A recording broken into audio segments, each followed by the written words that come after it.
Wow. Wow. Okay. It's only my second video covering a weekly Kagurabachi chapter, and I already have to talk about what is arguably one of the most defining chapters in the entire story, and I just have no clue where to start.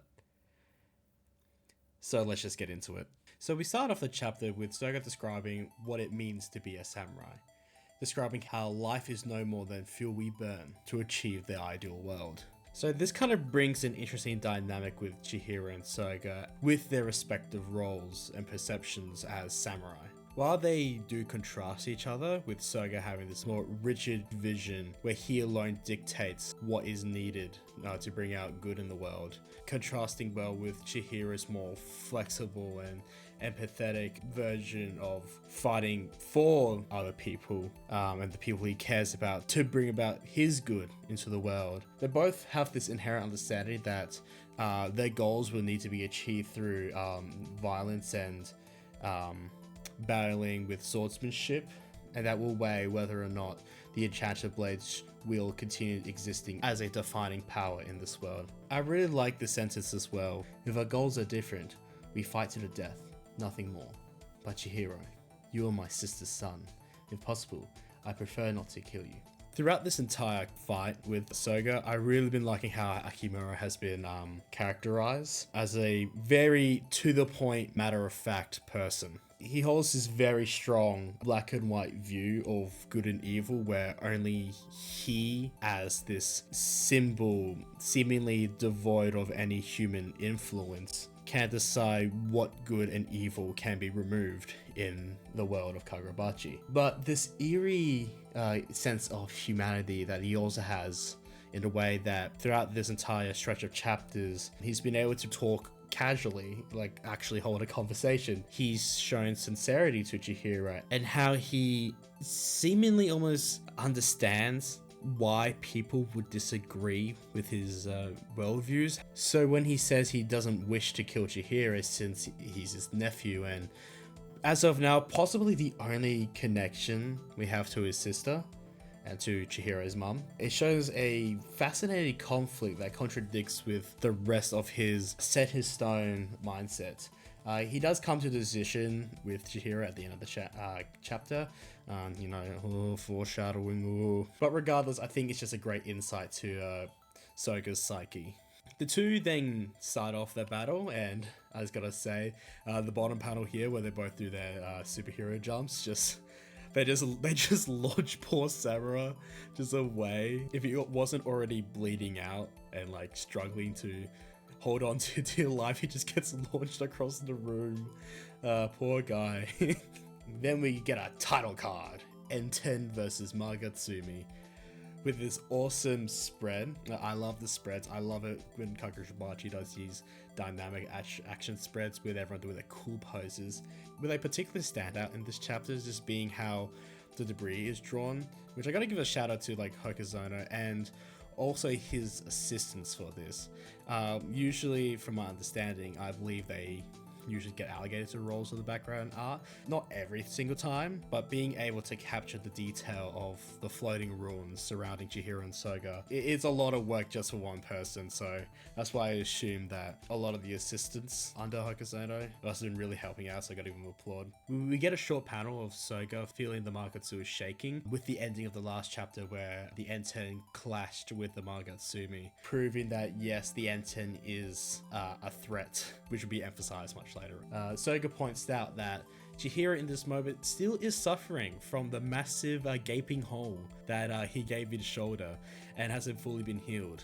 We get this really symbolic panel of the flowers just taking over a bird's wing as the narration details how Suzaku's has limited power to counter the Magazumi's draining ability, since Shinichi itself is once again glazed as to be in a different class from the other enchanted blades. So our boy Samura, he's like, you know what, I noticed that shoulder kind of still aching. I'm gonna fully focus on healing you, Chihiro, and willing to put my risk at myself at dying, making the wager to trust Chihiro into destroying the Magatsumi. This is a great full circle moment for Samura's arc. fully showing that he is trusting in the future generation to fight the sins of the past and being willing to carry on and face that burden head on. I forgot to mention this last chapter, but all those sword bearers during the Seitei War, when Soga was doing the malediction, they didn't even beat him. He just like turned himself in once the work is done.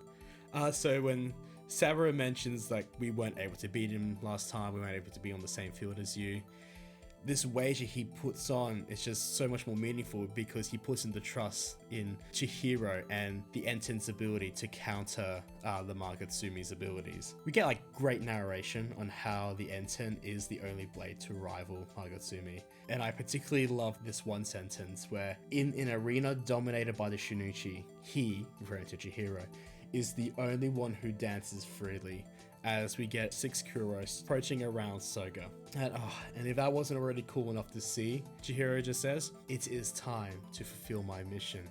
I love it when he locks in, he gets ready. I love Chihiro. Big bias. It's hard to hate Chihiro, but like big bias. He's my favorite. He's my boy. He's my boy. We see this top panel where Soga just kind of expresses this face of disappointment. Probably thinking along the lines of like, really? You're really gonna like throw your life away just to like me just to kill you straight up? Almost seemed like he's not really taking him 100% seriously yet, but it's also kind of him like coming to his answer like, oh well, I guess I am just gonna have to kill my nephew. I'm just gonna have to kill my last remaining connection to my family. We get this awesome spread of Chihiro just teleporting around using the Kuro, trying to land strikes onto Soga as he is parrying all his hits. If that wasn't already clear enough that Soga is just able to keep up casually with Chihiro. Let's do a quick basic math. 6 Chihiros on here divided by 3 Sogas equals barely even needing half the effort just to keep up with Chihiro right here. Like, and even Chihiro himself just like, even though it's like, oh shoot, his reaction speed is insane. Like his reaction speeds are completely off the chart. And Soga just even notices another Kuro of where Chihiro is about to teleport, which leads to Dragonfly. Fortunately, Chihiro is able to catch his on with his Rokuhiro eyes and use Arca. We get some details about how Arca works, stuff that we already know, with him being able to absorb his foe's power and able to use that ability for himself. But something new here is that through using this ability, he's able to discover how they function. We learned that the simplicity of the Magatsumi is that it's able just to channel its intense black energy of the life force into many forms, with the possibilities of those forms being infinite in number, which theoretically means that Magatsumi has an infinite amount of abilities. Kunishige, I love you, but what justifies making the infinite ways to kill you die sword? These forms are like so intense that Chihiro wasn't even able to fully absorb the ability with Arca, and Chihiro points out that if I sustain another critical wound, it's over. Foreshadowing.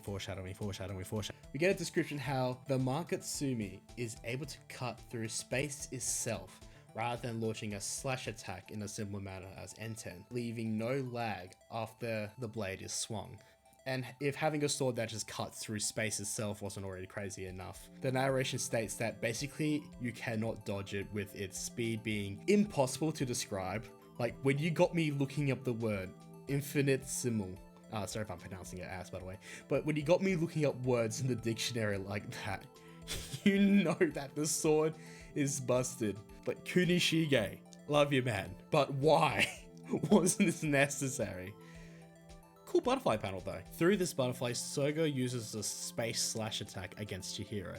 But fortunately, since Chihiro is the goat, he's just built different, he observed his environment and the air to foresee the pathway of the blade, which allows him to block it, which we witness in this gorgeous double page spread, where we just see the impact of the attack absolutely destroying the skyscraper. The debris is going all over the place. And Chihiro, quickly recovering from that, approaches Soga as they are surrounded in this debris. Raw. This is just raw action, raw hype, raw Kagurabachi. It's so good. We get Chihiro scratching Soga's cheek. I think this is like the first proper blow we get in this entire fight that Soga has received, which crazy, but a massive achievement for Chihiro. And Samura points out that this is enough for the Swordmaster to recognize Chihiro and Enten as a real threat. The hype levels are rising up, the hope levels are rising up. And then Soga says, "Pardon me, I see. So it appears that you are a samurai as well."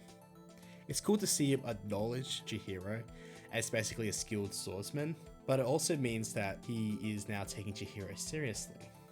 Soga then cuts Chihiro. Chihiro laments how he didn't grasp Akimura's untouchable mastery of the sword.